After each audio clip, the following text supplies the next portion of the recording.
Good morning, everybody, and welcome to the Sustainable Lifestyles and Livelihoods session. My name is Alexander Charalambous. I'm advising the European Commission Directorate General on international cooperation and development. And I'm actually, for those of you that were also here yesterday, I'm doing what some people may call the Western yuppie trash. But to be honest, we prefer calling it supporting the global efforts to promote an inclusive green economy. Sounds like yuppie. And I was trusted with chairing this session. Thank you, Vanessa and Luis. Although I must admit that my lifestyle itself is not that sustainable with all the traveling, at least, that I'm making. But I'm making an effort to cut down on that. Now, my understanding of sustainable lifestyles has to do with all these daily decisions that we are making in order to deliver a better planet, a better society, but also an improved economy for the next generations. And I think that it's also about encouraging change, encouraging, I would say to some degree, even forcing the businesses to take up more sustainable practices. And this kind of green purchasing behavior can be seen as a pull factor that goes along and hand in hand with some push factors that can promote a change in the production side.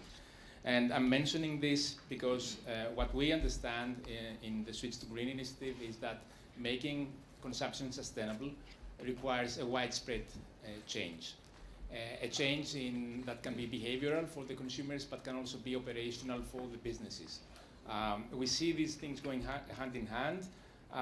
We see also that these changes cannot be achieved easily overnight. Making behavioral changes is something that requires changes in the society, and this can sometimes take generations to happen and occur.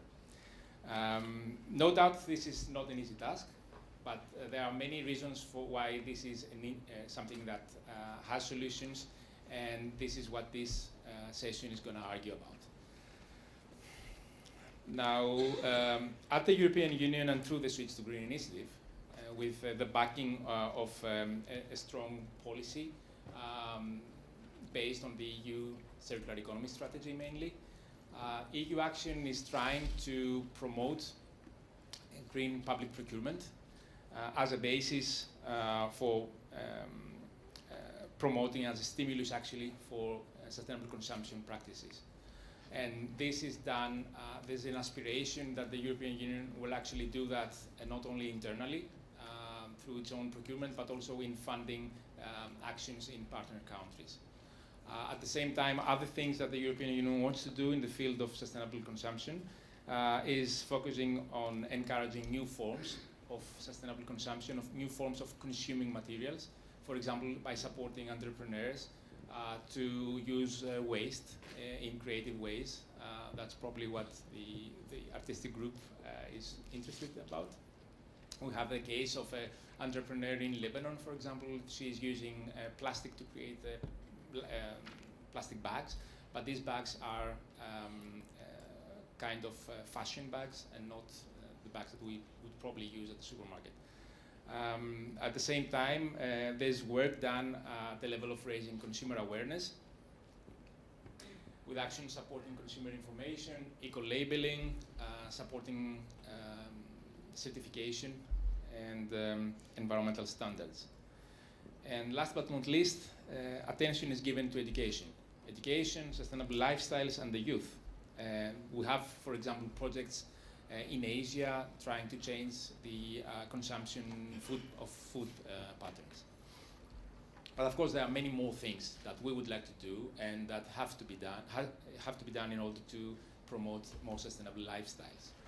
And with that, I'd like to introduce our keynote speaker.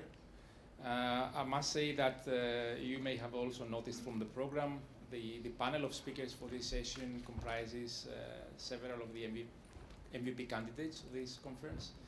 And I start with our keynote star speaker, Dr. Louis Akenji. Louis Akenji is the Director for Sustainable Consumption and Production at the Institute for Global Environmental Strategies.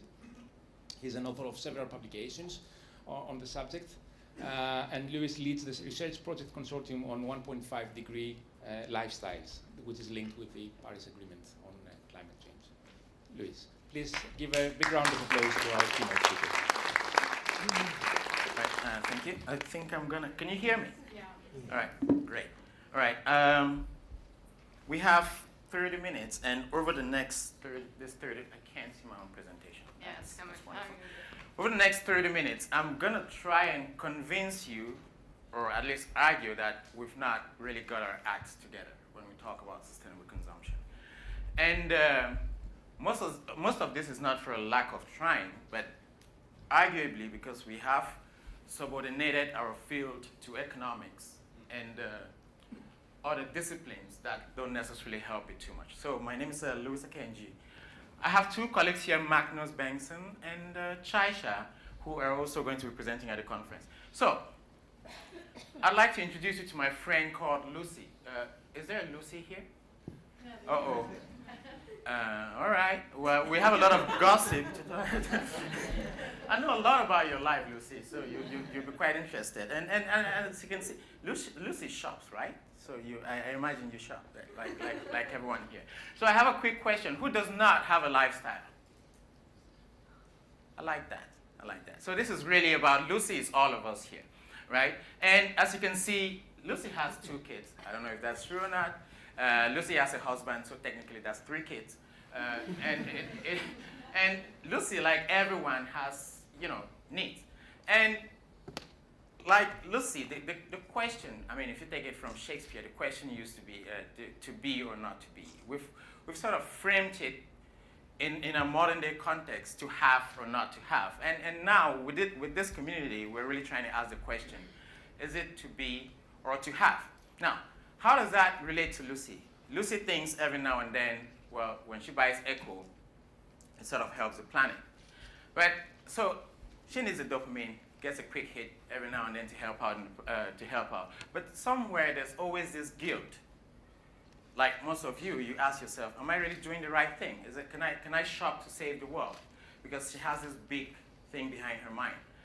At the same time, of course, we consume because we have needs. We need affection, we need freedom, we want to spend time with family and so on. This much, we have some degree of needs and desires which we want to meet. But to get there, we also have things in the way. Things like the economy, things like policy, things like infrastructure. These things facilitate how we meet these needs, how we go around about in society. So where are we now with this? Somewhere between meeting those needs, somewhere between actualizing those desires, is this whole model puddle that keeps us away from this thing that is constantly nagging us, the earth. And so, primarily what we've argued is that if you buy green, this is what I call green consumerism, then somewhere we will save the planet, or somewhere we'll save ourselves. It's not really saving the planet. But if you're a green consumer, this is just how overwhelmed you are. Somehow we've come up with awareness raising and eco labels, and we think if we flood everyone with this, things would automatically change. My argument is that instead of helping, we might actually somehow be doing a bit of harm. We're either postponing the opportunity to find solutions, or we're getting people locked into yet another crisis that is brewing down the road, right? So we worked for almost a year. I'm actually glad Markus from SITRA is here because we worked on this together and we all got depressed after. And so I'm going to help share the burden with you so you can get depressed too after that. I hope not. I just hope you get inspired to do something. And we came up with this report, 1.5 degree lifestyles. The whole idea is to try to link our way of living to the Paris Agreement, the aspirational target of 1.5, as you can see from the title of the report, by actually asking yourselves, how do you live, or what actions do you take that can help bring us to 1.5 degrees in 50 years. So we look at something called the lifestyle carbon footprint, and this is the definition we use. Greenhouse gas emissions directly emitted and indirectly induced from household consumption, but excluding those induced by government consumption and capital formation. So you really cannot escape this. It's really about the impact of the way you are living. And quite often when calculations like this are done, carbon footprinting, it's territorial based. So it does not really calculate the impact of consumption. It just somehow, a country very carefully carves itself out of the global economy and say this is just what is happening within our territory, and ignoring all what they're drawing from China and from my grandma in Cameroon and all of that. Yes, Alex, I'm trying to make you feel guilty about this. So now, how does this factor in? We look at what you call we calculate this, and between now and 2050, this is where we are now, and this is 2050. This is the amount of reduction that needs to happen. I would ask you to please focus on the green green line there. Between now and 2050, this is the type of reduction that needs to happen. We are at 4.5 tons per capita per year, and we need to go down to 1 ton per capita per year, and we're calling it 3-2-1 by 2030, 2040, 2050. This is on an equity basis, so everyone globally, we calculate, you're American, you're not entitled to more. You're from Sweden, you're not entitled to more. You have just as much as the guy from Ghana or the guy from Indonesia. So how does that apply to a few countries? So we also looked into a few examples of countries. We took the case of Finland and Japan, which are industrialized economies, and then China, Brazil, and India, which are developing countries. How does this apply to these countries? You can see now where Finland is. That's Markus up there, 10.4 per year. That's Japan. Oh, okay, I'm the Japanese guy. So I really do look Japanese. That's where I am now. But we have a few colleagues here from India, Brazil, and China. And this is what it looks like. We talked about the 2030 target. We need to go down to 3 tons per person. That is the drop that is expected. It's 73 for Finland. If you look at it until 2050, it goes even deeper, almost 90% for Finland. This is the magnitude of the task in front of us. This is the urgency. So we effectively have 10 years to get somewhere here. And by 2040, we need to be here. Now, this, in the context of industrialized economies, we usually, it's very understandable for Finland and India and Japan and other EU countries. This is widely understood. But what we don't really take into consideration is that countries that still need to meet the basic needs of people, of millions of people, already need to start thinking about cuts. So this is really the challenge, the magnitude of the challenge we are facing right now. And so buying green is not really going to cut it, right? Or talking about recycling all the time is not going to cut it. Now, what is it that is causing all of this? We look at a few hotspots. And we look at food, mobility, housing, leisure, and all the different areas that you're very familiar with. But I'd like to talk a little bit more specifically here about food. You can see in here is the current demand, and I'm comparing Japan and Finland. But let's just focus on Finland for now. In here is the current demand, and just outside, the outer ring shows the impact. Meat is very obvious. Look at the amount of meat consumption, and look at the impact. So already there you see an opportunity where if you slash this, you've already cut a huge amount of the emissions. There are a few other things. If you compare Finland and Japan, here the cereal consumption is quite small in Japan, mostly because they love their rice. That's quite huge. And look at, I usually really like this part on beverage, because this is the booze, right? This is the alcohol. When the world is ending, you want to have a bottle by your side. So, and the good thing is the impact of beverages is really, it's relatively small. So I should add here a little bit more. We're looking at emissions. We're not looking at, people use different indicators for this. And the little warning that should come with this is that you shouldn't really depend on that boost too much. Because if you look at the water footprint of alcohol, that is really, really high. So when you switch indicators, it suddenly starts telling a different story. But it remains, from looking at emissions, you can already see areas where we can start making cuts. Now, with the limits that we've imposed on ourselves using the 321 by 30, 40, 50, we all need to squeeze into these little triangles within this period. This is just another way of looking at that information. So what do the numbers in this report say? The very first one I already explained, that we need to cut down 2.5 tons, 1.4 tons, and 0.7 tons per person by 2030, 2040, and 2050. It is a matter of developed countries cutting by up to around 80%, and also some emerging economies already needing to think about cuts. And the key areas where we have opportunities for reduction are nutrition, housing, and mobility, which together are about 75% of the impact. And I'm going to try to run through this. What does this really say? What does this imply in what do the numbers here really tell us that we need to do? Here are a couple of things we should try to avoid. Quite often, we've just put it out on the consumer. This is why we say buy green. This is why we say awareness raising is going to help.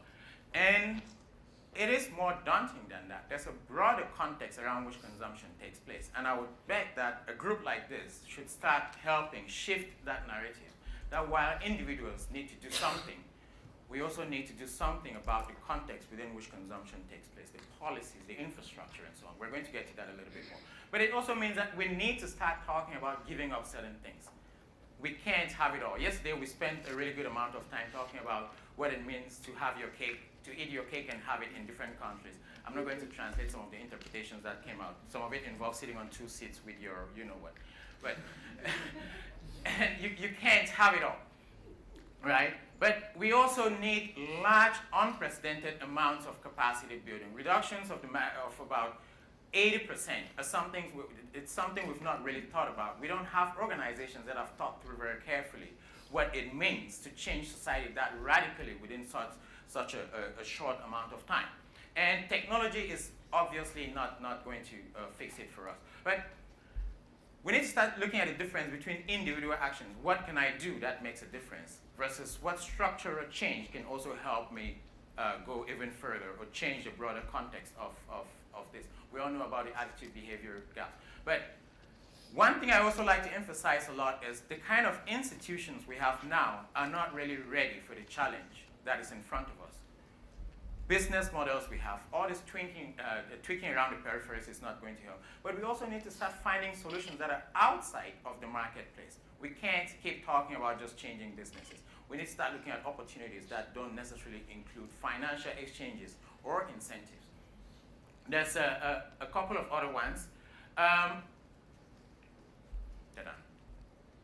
All right, so the small action trap. So a bit of bicycling is good, buying green is good. And somehow, I think some of you already know about what is called moral licensing. We think when we ride a bicycle, we've earned enough credit or echo karma to fly to Hong Kong. That's really not true. So we give ourselves too much credit when it's not really due. And somehow we get trapped in these little changes and we think we've done a little bit, let others try. We need to avoid these small action traps and start thinking about really major experiments that can radically alter the landscape or the architecture that propagates consumption right now. And we already talked about the hotspots and the need to be brave. I wouldn't necessarily say I agreed with what was said yesterday, with everything that was said yesterday by Chandler, but I do think he was very right in saying we need to start getting very honest and brave in how we talk about this. Now, the question, if we say it's not all about the consumer, the question I usually like asking is, who then is it about? Who really has the power? And this is one thing that we've been dabbling with at the Institute for a while. But here are some of the things we're noticing. What I call a flattening of trends here. The gap between what we call consumption and production is shrinking. We're now looking at the prosumers, so to say. That's the new vocabulary that is emerging. Social trends and individualization. We know of mass customization in the market, for example. Ownership structures are dissipating. And we have a merging of online and offline living. So lots of trends are beginning to flatten. But realize that most of this is really how we are relating to the marketplace. It's not really about how we're going about living. It's almost just about consumption. And if you, for most of you here, I know you're working on materials or water and so on. Quite typically what we do is we look at material flows and we do life cycle analysis to look at environmental hotspots. But what I'm saying is this is not enough. While it tells you where the impact is or who is really doing what that is harmful, it doesn't necessarily tell you about where the power is, who can do something about the situation. So what if we can complement life cycle analysis or with power flow analysis? How does it look like? This is the case of the simple plastic bag. There's a lot of talk about plastics nowadays. Ban plastics, do this and do that. But no one has really looked, is banning really the best solution here? Does it cause unintended consequences? Let's just try a bit of the mapping of the power flows here.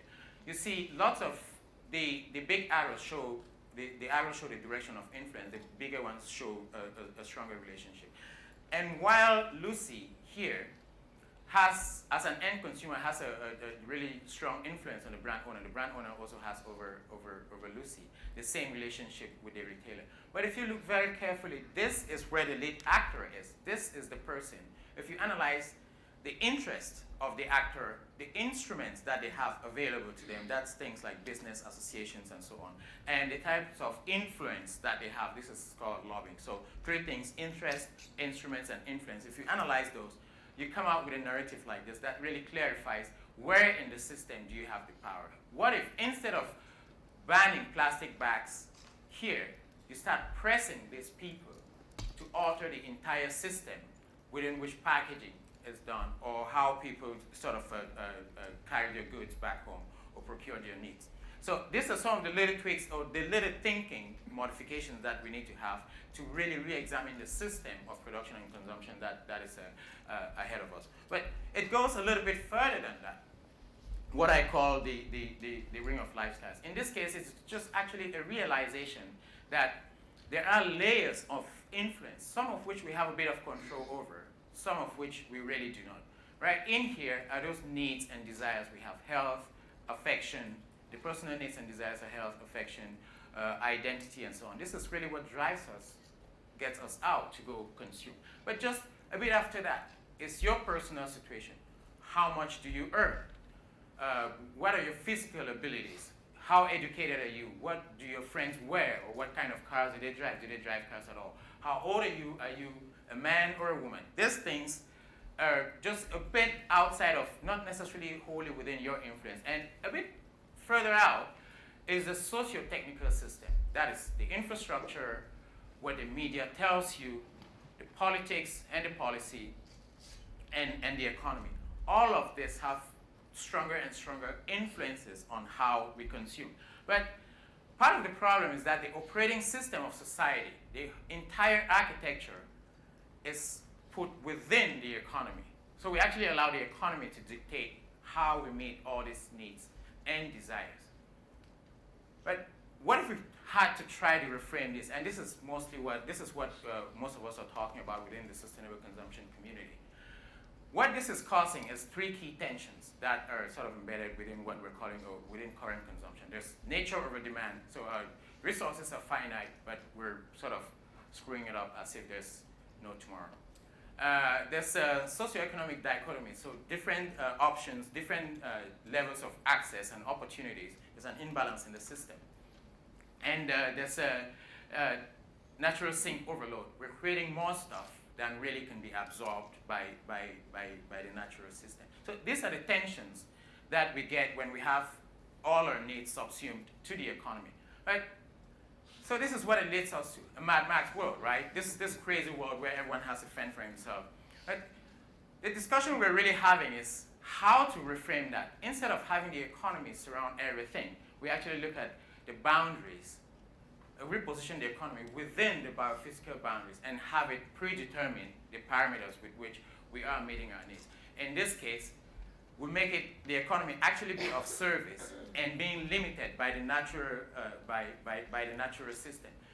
Culture, infrastructure, policies, media messages, and the economy all begin to get dictated by these limits that we have. Magnus, is that you? There are natural boundaries here. Okay, good.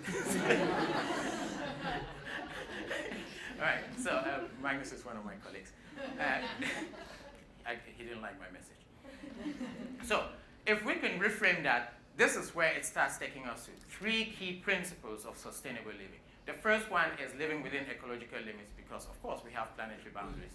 The second one is ecological justice, so a sort of fairness in society where you meeting your needs doesn't really make it more difficult for me to meet my own needs, and where we all have opportunities. It doesn't necessarily mean we should all be the same, but we don't live as if other people don't need to live.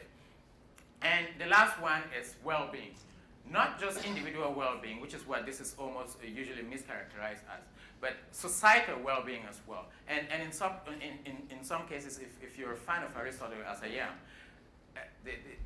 people actually argue that if you try to put the interests of the well-being of society ahead of the well-being of individuals, then what you do by default is you cater to the well-being of everybody. Now, how do we go about, with all of that, how do we go about finding solutions? I'm not going to give, there are lots of you working on possibilities on solutions here, but I'm just going to talk about some parameters that we should keep in mind. What we do in the 1.5-degree report is we look at 3 key approaches to decarbonization of lifestyles. The first one is absolute reductions. In the cases of goods and services that we don't need, or which physical amounts which are quite abusive to the planetary boundaries, we need to start cutting down. Take meat, for example. We need to cut down on the amount of meat consumption. The second one is efficiency improvements. This is where technology usually comes in. We take something that is highly inefficient and we make it a bit better. And the third one is modal shifts. So maybe instead of private car use, you're shifting to using public transportation or the train. And one thing we should be a bit more careful about when we're thinking about is the rebound effects or the lock-ins into a system that is not necessarily healthy. I don't think I need to go too deep into that. Everyone here understands that. But 2 key things to look at when we're talking about solutions are here. The first one is the intensity of consumption. How much impact does that have on the environment? And the second one is the amount of consumption. These are quite important because it starts telling you, is the action you're taking, does it actually have an impact, or it's just something you feel is helping but it's not really going anywhere? Intensity and amount of consumption. So we look at a few things, a few options here from analyzing the literature. And here I'll just show you one quick example that looks at food, and in this case it's Finland. Look at the sort of savings we can get if we move to a vegan diet, but arguably that might be a bit tough. Look at the option of a vegetarian diet. But something that's a bit more interesting here I want to talk about is the adoption rate, what we call the adoption rate. Down here you see adoption of 15, 30, 65. The argument here is not everyone is going to become vegetarian, or maybe you don't even need to become fully vegetarian. The adoption rate, you could say, I eat meat once a month, or 20% of people eat meat once a month, or 50 people don't eat meat at all, and maybe another 20 eat very rarely. So the adoption rate here is quite critical when we're thinking of scaling solutions to a level that reflects the variety of society. We have lots of this in the report for food, mobility, and housing in the case of Japan and Finland. But ta-da. All right. So 3 things here that are quite important if we're looking at large-scale transformation. The first one is what we usually, all of us are used to it. This is where all the awareness raising and the government efforts and so on, consumer campaigns have led to. So I argue, however, that awareness raising is very important and it shapes attitude, but sometimes attitude is not enough, right? We need to go beyond that. We need to start thinking, what sort of facilitators, when you become aware, when you have a society that is aware, how do you translate that awareness into action? What sort of policies do you need? What kind of economy, what kind of an economy does someone who is aware live in comfortably without thinking he or she is trying to be good, while others are just wrecking the planet. What type of income do you need to live comfortably as against just being consumeristic? And what abilities do people actually need, and how do we make sure they get these abilities? The last one, of course, is the infrastructure. So, because, of course, if you're aware and you have the right attitude, but you don't have the right products, or you don't have the right infrastructure, a lack of public transportation, for example, a lack of alternatives to meat, for example, then you're simply not going to exist. So we need these three things to be in place to actually get Lucy to start living sustainably. Not only Lucy, but but everyone in society. So what can we as GRF or a community like this do? I've come up with a number of options. And the first one is really going back to around the 70s or the 80s, there's this discussion about environmental space. But we need to start thinking, what is a sustainable consumption space? What is that space within which, if you live your life, you can achieve well-being within planetary limits and in an equitable way? And what the 1.5 degrees report does is it starts to do the sort of calculations that can get us towards that. But we need to also start thinking about choice editing. Some of the older solutions, the older concepts that are on the table, we need to go revisit them. What do we have in society that is not helpful, that is just there as stuff? It's not helping us better as a society. It's not helping us be happier. Its pure function is just to generate income, and the impact on the planet is quite high. So we need to start coming out with an architecture for editing out those options. But we also need to go back to our research field and look at it very critically. We need to find methodologies of analyzing and research that do not subordinate the field to economics. The entirety of our field is not a sub-field of a sub-discipline of economics. And we need to start looking at out-of-market options here, like elderly care and so on, that do not necessarily include dealing with the monetary system, but facilitate a building of community.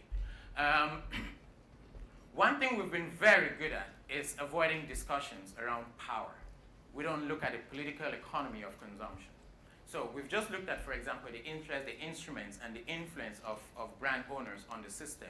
We do not necessarily bring this analysis when we start talking about awareness raising. And until we start confronting those, it is going to be very difficult to see how much Lucy can influence or not influence the system. And we need lots of experiments, grassroots innovation, and lots of community initiatives that can be scaled. But also, going back to some of the solutions, to some of the things that are happening in society or in the past. I'm not glorifying all the things that have happened in the past. We all know that we don't want to go back to some decades or even centuries. Horrible things were happening. But there were also really good things that we're beginning to relegate. And one of the things I'm beginning to observe is that when we talk about development or we talk about getting people out of poverty, what we're actually doing is moving them out of their communities into the formal economy. And after they start consuming, we start talking about moving them out of it again. This is a bit perverse, really. And we need to start thinking very carefully, what is it we have in our systems that we need to protect before these people start moving into this sort of consumeristic lifestyle. And with that, hopefully we can really get a happy Lucy. So thank you very much.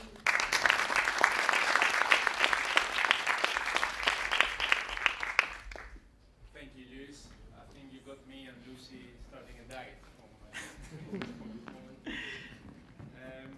Yeah, we'll take some questions, not now, after we have the panel presenters and responders. So I would like to invite the panel presenters, specifically Vanessa, who is the Executive Director of the One Earth. Sorry. Dr. Vanessa Timmer, Executive Director of One Earth, Canada-based think and do tank.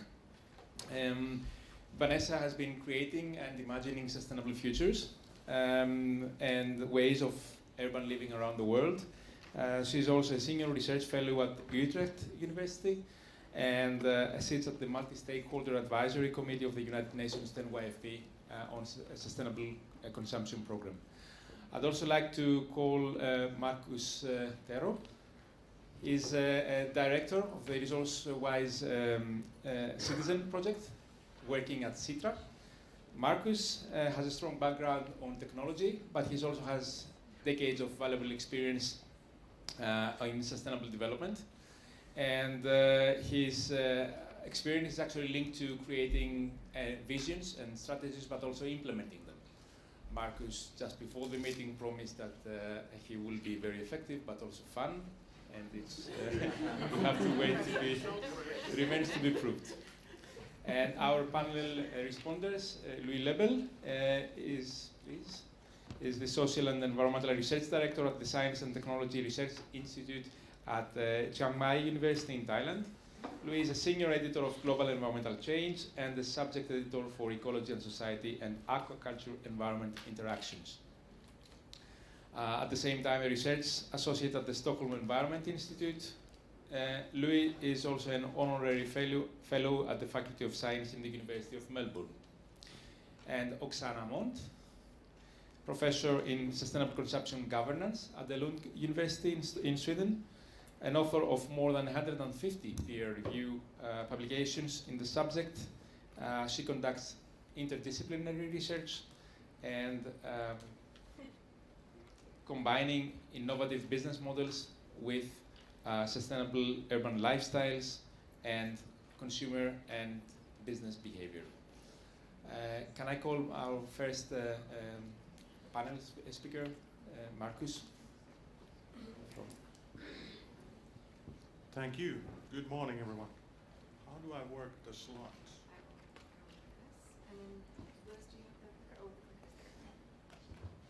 There we go.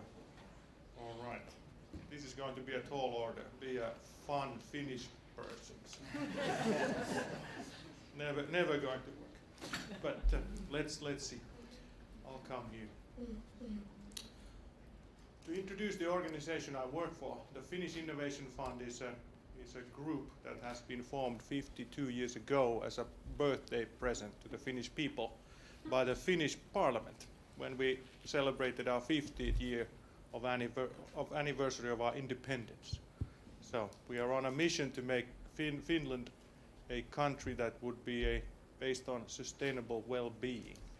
So very many of the words that Louis used are on the forefront of what SITRA is doing as an organization. And for a number of years we worked with universities, with researchers, with cities, with municipalities, with businesses, trying to bring a change that would create a circular economy based carbon neutral or carbon free society to Finland. And 2.5 years ago the organization realized that we have never worked with individual people. So what should we do? Could we do something?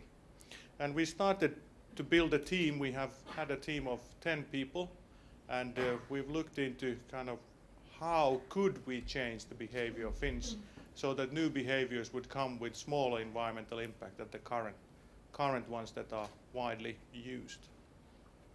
And the first thing that we stumbled on was that based on interviewing experts, and we gave them an option to be a king or queen of Finland, and they could decide what are the top 10 things that people need to change in their everyday lives. And we got different lists from the experts. And we thought, okay, if the experts don't agree, what are the most powerful ways of changing and driving this change towards a CO2 emission-free society? What can ordinary people know about this thing? And then we decided to put together a menu, 100 things that you can do differently in your everyday life. And we modeled what would be the potential to lower the individual CO2 impact if you adopt these behaviors. Once that was done, we as a team, we are 10 people, we get a monthly salary to work on this, and we took upon ourselves to look at what could we adopt. And even for us, the 100 seemed quite overwhelming. So we looked through them, everyone picked what they wanted, and we thought that this is never going to work if we are going to be pitching this to any normal person on the street. who are not really bothered or considering environmental matters as kind of top decision-making criteria on their everyday choices. Then we realized that, okay, how can we get this information in front of Finnish people? We put together a test that we call lifestyle test, so you can Google that and do the test. It's 27 questions, and the point of that test is to understand who you are, how do you live, what do you eat, how do you move about in the world, and what kind of shopper are you. And based on that, we can then take out of this menu of 100 things tailored suggestions to you. And those tailored suggestions will come in a form that they are the kind of biggest potential for you as an individual to lower your personal environmental impact. And we thought that we would be very happy if we can get 50,000 Finns to do this test within the next 2 years. After 2 months of releasing the test, we had more than 70,000 times the test had been taken. Now the test has been out for a year and a half, and now we are approaching 750,000 times that the test has been taken. And we are a population of 5.5 million people. So this is something, so something is happening in the society. People are interested in understanding what their personal impact is. But not very many of us are interested in doing very detailed analysis. So we need some simple ways to understand what could I do, and so that it's science-based suggestions that you can easily adopt. And then we've taken those, the 100 different things you can do in a way that they would be easy to understand. Because we interviewed people to understand that what drives any decision that we make on Monday, Tuesday, Wednesday, Thursday, Friday, and so forth. And realized based on that research that only a few of us are making an actual connection between the choice that we make and the environmental impact that it has. And majority of Finns, at least, do not make this connection. And some actively don't want to make it. They may live in a very ecologically, or their lifestyle is very low impact from a CO2 point of view. But they don't want to be told that they are living in an ecological manner. Because for some reason the word ecological is political. So they think it's related to policy or something that has nothing to do with them. And we actually realized this by doing a very simple test that we can do right now. If you just close your eyes, trust me, I won't bite you. Think about climate change. What's the first image that comes to your head? Okay, the test is over. You can open your eyes. What's the first image that came to your mind? Melting ice cap. Okay, polar bear. So the most common answer is an ice float with a polar bear on it. What does that have to do with your Monday, Tuesday, Wednesday, Thursday? I live in Finland, and some people think that we have polar bears running around the streets, but we don't. So how to connect your behavior to climate change is very challenging for people when we are bombarded by images that have nothing to do with our lifestyles. 3 minutes. 3 minutes, okay, and I'm on my first slide. But never mind, because majority of the slides are such that Louis already showed. But I'll pick a few. So we've been participating in a research effort that Louis and some other fine researchers have done. We've just facilitated and asked continually the question that how can we put this piece of research into action, so that we are happy to get the best possible understanding what does a 1.5 degree lifestyle mean and what are the biggest choices or best choices to implement that. But the key challenge is that how do we put this in front of a regular person on the street so that they could use the information in their daily decisions. And like Lewis showed, we have a huge challenge in Finland, quite a big challenge ahead of us. But I think it's still doable. We just need to make sure that people are focused on this challenge and not distracted by other things that we do on a daily day-to-day practices. Very briefly, Lewis already showed these graphs, but I'll pick one thing. In the report, in the comparisons between the countries, you can see here, for example, if we look at Brazil, that in Brazil, if we are looking at food, there's a lot of beans that are eaten. In Japan, a little bit. In Finland, it's not non-existent. I've asked my friends in Brazil that, do you like the food that you eat? And they say it's the best in the world. So you are not giving up on taste if you reduce your meat consumption and just start eating some bean-based foods. And this is something that people don't really consider. They think that giving up on meat means that I can't eat anything good. And that's something that we need to change. I think that the language needs to change so that we are talking about how do we live a good life, not talk about so much what can't we do, but talk about things that we can do more of that come with smaller environmental impact. And they are things, many of them are things that are not purchasing decisions. So where do we spend our time, what do we do, has a big impact on what kind of CO2 emissions are emitted from our 1 minute, okay. Last slide. The daunting target, how do we put this research into action? The team very cleverly came up with a puzzle that you can build based on your lifestyle. Here we have an average Finn that creates roughly 10 tons of CO2. Then we have the 100 different things that you can do are put into puzzle pieces. The size of the puzzle piece depends on the adoption rate that Louis was talking about. So if you become fully a vegan, you get a big piece. If you only do vegan-based meals on Mondays, you get a smaller piece. And then you eat away this white area with your choices. And what comes as a surprise to people who do the puzzle is that it's relatively easy to cut from this 10 tons to 3 tons.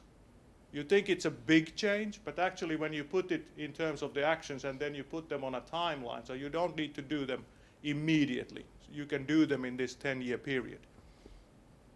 It becomes clear that you can live a 1.5 degree lifestyle. And I'll end with what Louis was saying as well. So we need to be bold, and these new choices need to be more accessible to everyone. So this transition needs to be made in a fair manner. And then we need to do something, and I know that there's a lot of creative talent in the room. We need to do something to make this 1.5 degree lifestyle more desirable. So instead of thinking that success means bigger house, bigger car, fancier things, success needs to be described in another way, so that a good life means living in the limits of the planet. Thanks a lot. Thank you, Markus, for changing the average Finn day by day. Vanessa?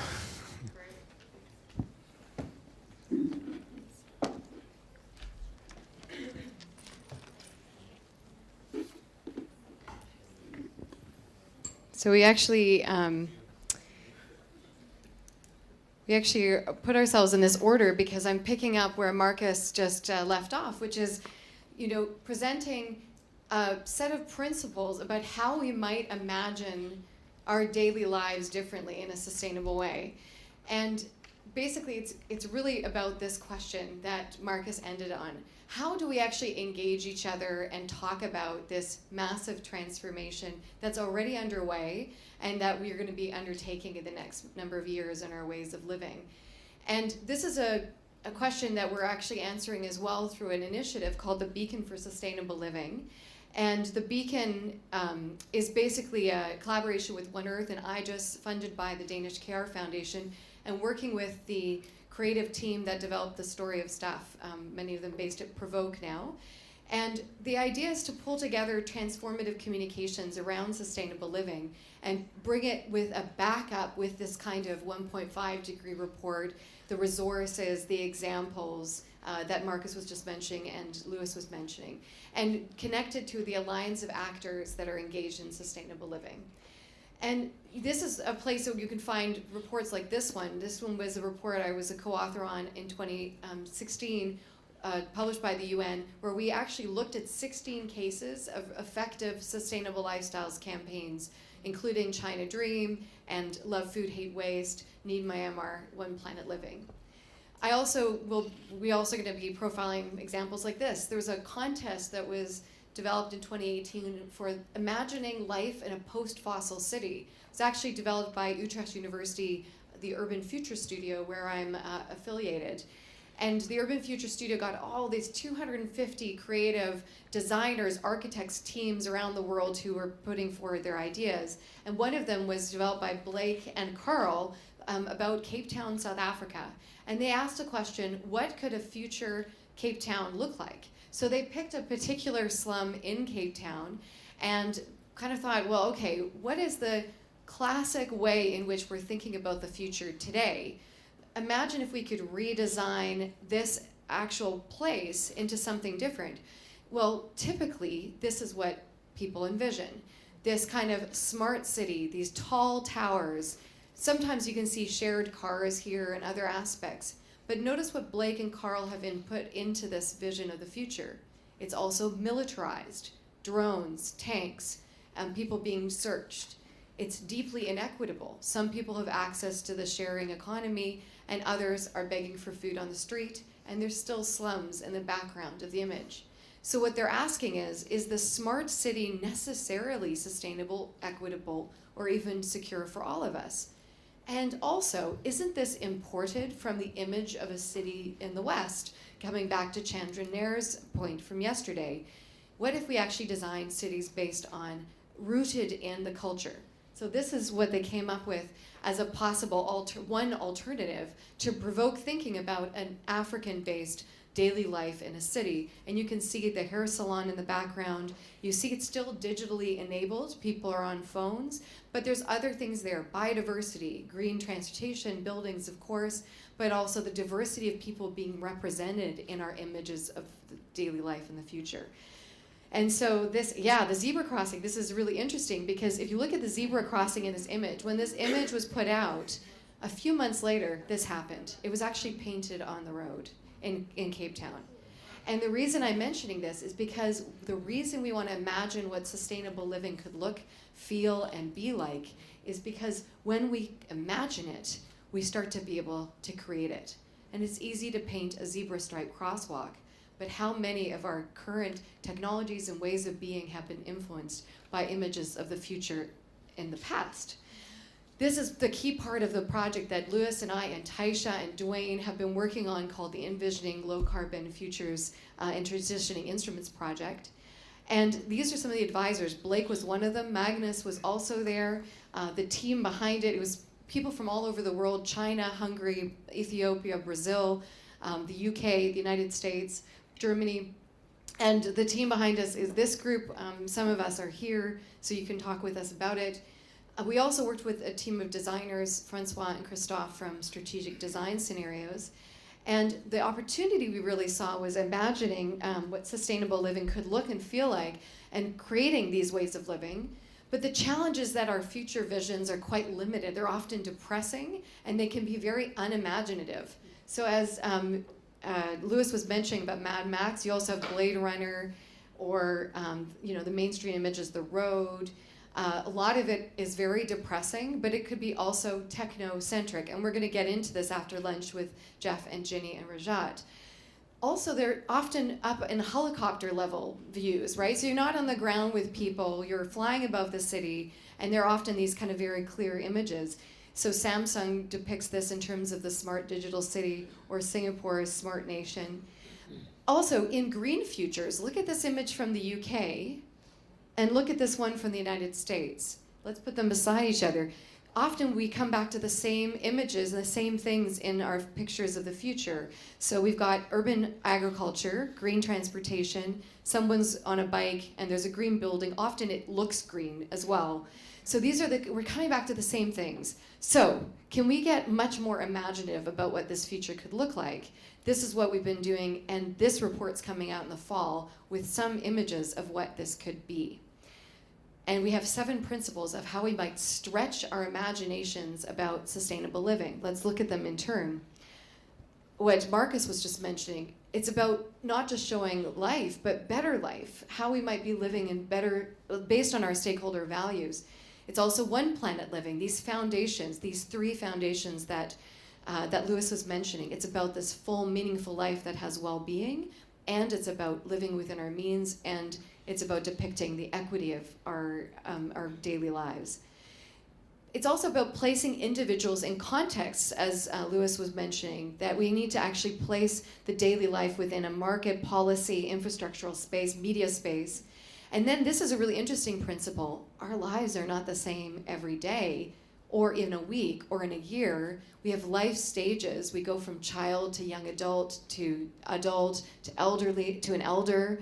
We also have transitions where we move house, or we actually change careers, or shift the way we're acting in life, have a child. We might be at the end of life. These are interesting moments when our habits of our daily lives are in flux. And these are moments in which we can see big changes that can be possible in terms of moving to sustainable living as long as we're supported. So those dynamic changes we can show within these futures. And also, we want to make sure that they're diverse and inclusive. Sorry, I'm going to go back one.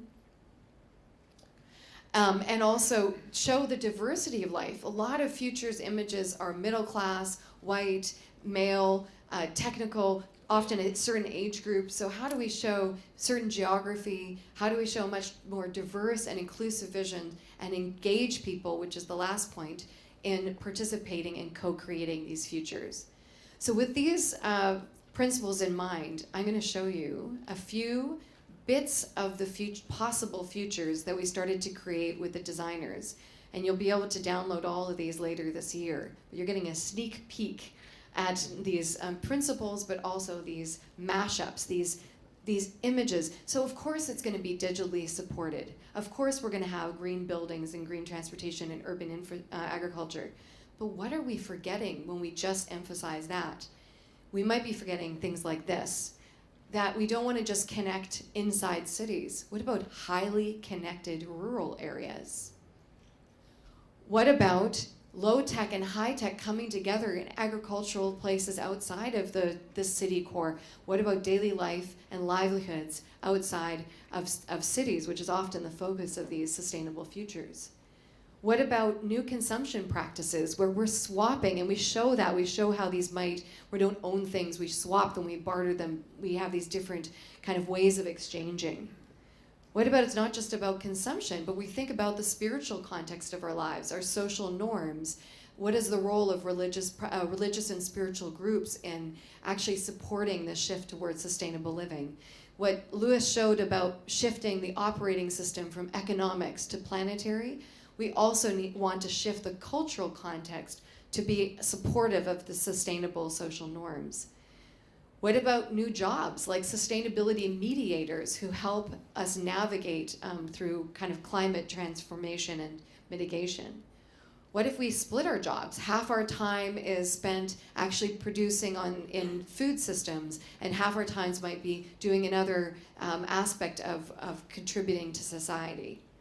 What if we all were part-time caregivers of our own communities, so that it's that we're city caretakers or rural caretakers? What if we had a very different calendar? Because right now we have this 9 to 5 that often in many cities has become the norm, but that's just a choice. It's a cultural choice. What if we actually think about sufficiency? How much time do we want to spend? This idea of work-life balance, as if life is outside of work. And what is work then if it's not life? Is it death? It just seems very odd. How are we splitting up our time? What kinds of other things might take up our time, like collective sports and well-being activities? Or can we even think about these life transitions, these ends of life, and how we might tackle them? What does it mean to have a good life? What does it mean to have the end of life and sustainable living? What about biodiversity, our connection to the ecosystem, our space for other species? And finally, what about how the role of learning, intergenerational learning, and learning across long boundaries as being a critical part of our sustainable living? So this report is coming out in the fall. We really welcome you to actually join us in imagining what sustainable futures and creating these sustainable futures together. Thank you.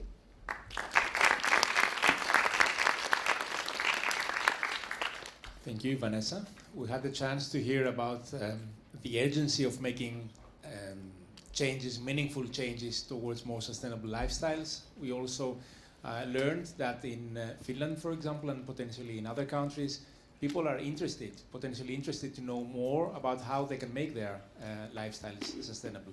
And we had also the chance, through these beautiful images and description by Vanessa, to have a glimpse visualized of future societies, rural, urban, and also to sparkle our own imagination of how this future could actually take place. Louis, what is your response? Okay, so this is a reaction. This is basically Louis on Lewis. It hasn't happened yet, and on Markus and Vanessa. Rather than a prepared presentation, there's three things that I got from listening to the previous speakers. I think we need to reveal power. I think we need to embed values, and we think we need to remake connections. To reveal power, I think the analysis, the knife in analysis, if you like, that's needed to change things is really looking at the political economy of commodities and services. It's about looking at the creation of demand. It's not only about consumer choices. It's not only about markets. It's about advertising. It's about corporate control of vertical integration and control of whole supply chains and value chains. It's about the narrative of the economy. So many times the argument back, the resistance gets, it's the economy. Well, what is the bloody economy? Yeah? We need to unpack it and say, what is it a shorthand for? It's not a shorthand for a better life. So revealing power, I think, is an important part of challenging the existing status quo on unsustainable production and consumption. I think it's important to think about values. I think we need to embed values in our systems, and these are values that Vanessa referred to quite a lot. It's about care. I mean, everybody, when you talk to them, they're interested in caring about others. They're interested in having a relation. Many are interested in having a relationship to nature, to things that are a bit more wild, not just a manicured garden. It's about having time to reflect, time to think about things rather than rushing around. It's about equity. I mean, sustainable living is a social justice issue. So we need to embed values that matter. We need to reveal power. And I think we need to remake connections. I mean, one different words, but the same message as Vanessa's is that, you know, we think of sustainable livelihoods quite separately from sustainable lifestyles. But what in the world is a lifestyle where your livelihood somehow doesn't fit with your sustainable lifestyle? It doesn't make any sense at all. It's obviously clear that the way we work is a very important part of who we are and our identity and how we feel, etc. We need innovations here to achieve values, not just technologies. We need to think more about social innovations. The other connections we need to make, obviously, in some of these global consumption production chains or systems, somebody's consumer actions are very, very, very far away from the impacts on the people that live on the edge of the concession for sugarcane or the oil palm plantation, etc. That maybe lose access to land in the service of getting biodiesel to Europe. We need to look at these and make them, these connections visible, and then reconnect them in other ways. And my last comment, to keep it short, in making connections, I think this whole sustainable production consumption, sustainable livelihoods, sustainable lifestyles thing is not a middle class issue only either. There is a lower and underclass that is impacted strongly by many of the actions in the past, and maybe also at risk in some of the sustainable green consumer interventions. So this is important for everyone, not just for the middle class or the upper middle class. Thank you. Thank you, Louis. Oksana, please, your response. Yes, can I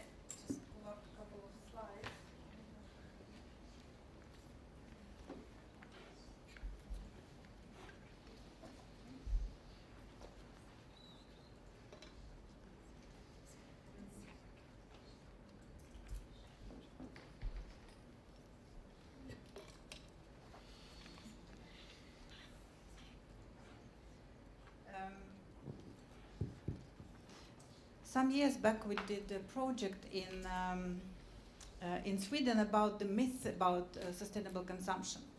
And that was prompted by the understanding that policymakers, businesses have very preconceived and wrong ideas about what it takes to change consumer behavior. And some of them Luis pulled up in his presentation, and I just want to recap. One belief is that the green consumption is the road to sustainability, and Luis made a clear case that this will not bring us all the way. It may change, help people change some daily activities a little bit, but it will not help us reach the really large targets that we are facing and the challenges we are facing. Other myths are about that information provision is important. And we've been kind of misspelling this myth in the sense that, of course, it's important to raise consumer behavior, consumer awareness about the sustainability issues, but again, the action behavior gap is a problem, and then also the lack of infrastructure is really a critical challenge. So information, we're saying it's not enough. At the same time, lately I'm seeing that, especially in Sweden and Europe, there is continuous flood of reports that send completely opposite messages. So all the actors in society kind of mobilizing and developing evidence-based and knowledge-based evidence and whatnot, but bringing completely different and opposite results from the studies. And we know whatever method we employ, we will have a different result depending on who is paying for these studies. The problem becomes for the people, if we want to mobilize community and really raise awareness and create kind of common vision and get people on board, it's really not helping. In Sweden there is a high level debate about, for example, flying. There's been identified in many studies as the main, one of the critical areas in mobility with high environmental impact. And then now reports are coming, no, it's not that bad, and flying to Thailand once a year from Sweden is not a big deal. It's actually the shipping industry, the ships and the boats, which is more problematic. So all this kind of creates, again, confusion in the mind of people. So we cannot dismiss information completely from that is important, and also important how we build this information. And then, of course, the second myth is that consumers need to lead the shift to sustainability. So governments are really shying away from taking the lead, and also shifting from only information-based instruments to regulatory and economic. And I think it's really important that the governments really take responsibility and look into both the regulatory measures. Some countries are taking lead, for example, France, on durability of our products, what we produce and how long it stays in society, and also the economic measures. Now we are discussing a lot in Europe taxes and other kind of, or subsidies. It doesn't have to be only punishment instruments. Also businesses, I think, there is a lot of course, share washing and greenwashing discussion, and many businesses are saying, yes, we are shifting, we are using circular economy or developing circular business models.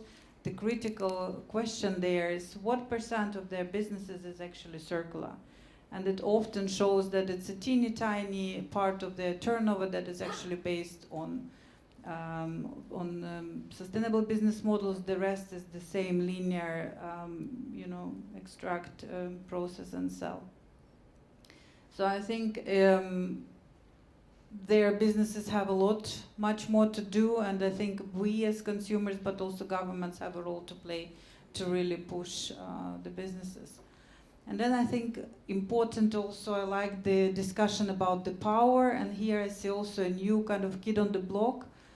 Cities become really critical factor and power behind consumption changes. We are working in the project on urban sharing, where we look at the role of city councils in supporting, enabling, incentivizing, and mobilizing cities in the shift. So I think it's critical. And of course the positive visions I think I totally agree. We do lack positive visions, and all the sort of visions on the future so far, they've been the crisis scenario, and I think we need to work much more on that.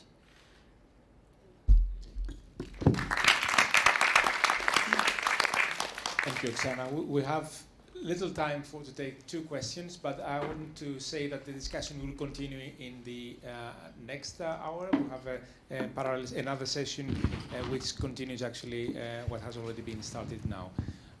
Any questions? Okay, noted. Thank you for the nice presentations. My name is Vishnu. I'm a first-year PhD student in Department of Public Policy. As first-year PhD students, everybody will agree to me, those who are PhD students, that we look for topics which are promising, topics where there are data. So my question is regarding data. Whatever we are saying here, is it based on solely data? Because we are talking about evidence-based policies, evidence-based, we talk about knowledge, we talk about choice architecture. There are data available, we are researchers, we search for data, and there are agencies which say that we have data, come and research on us. So where do these fields stand when we talk about consumption of like food consumption, when we talk about lifestyle and all those things? Thank you. We'll take the other questions and then you answer.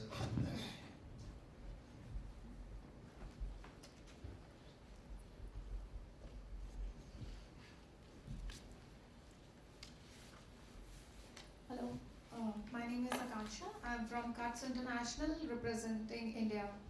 So my question is to Mr. Markus. So you were talking about this lifestyle test, so I'm just curious to know more, like what kind of solutions, once the person takes the test, what kind of solutions you give, because we have been talking about the simple ways people can accept the change or can do simple things. And is there a way you also see the response of the people once they take the test, they adopt certain things and move forward? Well, just one question, maybe not targeted to some speakers, regarding like the political economy of China's emerging consumer society. The key players. My concern is like the government, both central government and the local government, they are working together with like the giant corporations to try to increase, actually to put consumption as the engine of like the economy and the GDP. So it's so hard for China to be like live green or sustainably in the future.